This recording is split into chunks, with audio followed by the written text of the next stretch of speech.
বিরতির পর স্বাগত।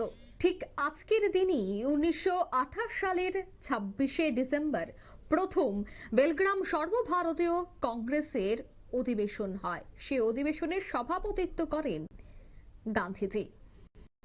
আজ তার বর্ষপূর্তি হয়েছে, তাই আজকের এই দিনটিতে সারা দেশব্যাপী শ্রদ্ধা জানিয়ে এবং গান্ধীজির প্রতিকৃতিতে পুষ্পার্ঘ্য অর্পণ করে এই দিনটি পালন করা হচ্ছে। ঠিক তেমনি প্রদেশ কংগ্রেস ভবনেও আজ গান্ধীজির মূর্তি এবং গান্ধীজির প্রতিকৃতিতে পুষ্পার্ঘ্য অর্পণ করে জাতীয় পতাকা এবং দলীয় পতাকা সহ সংগঠনের পতাকা উত্তোলন করে এই দিনটি উদযাপন করা হয়।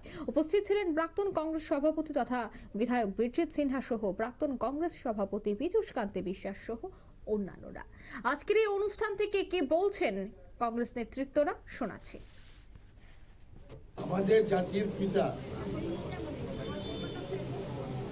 মহাত্মা গান্ধী ভারতের জাতীয় কংগ্রেসের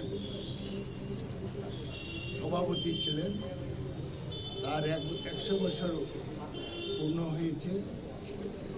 এই দিনে সারা দেশে শ্রদ্ধার সহিত আমরা পালন করছি। উনি যে মন্ত্র দিয়ে গেছেন, অহিংসার মন্ত্র, এটা আজকে পৃথিবীর সবাই আজকে অনুভব করতে পেরেছে।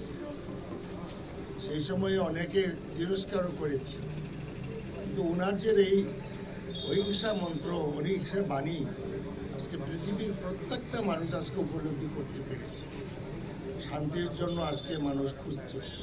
সুতরাং আমরা দেখেছি যখন চীনের ছাত্ররা গণতন্ত্রের জন্য আন্দোলন করেছিল, 3 ম্যান স্কোয়াডে ট্রেন দিয়ে হাজার হাজার স্টুডেন্টকে হত্যা করেছিল চীনের কমিউনিস্ট সরকার।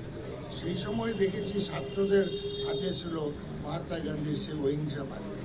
সেই জন্য আজকে ভারতবাসী আমরা অনুভব করি যে মহাত্মা গান্ধী দেশের জন্য এবং পৃথিবীর মানুষের জন্য একটা অবতার হয়ে এসেছে এবং আজকে সবাই বুঝতে পেরেছে।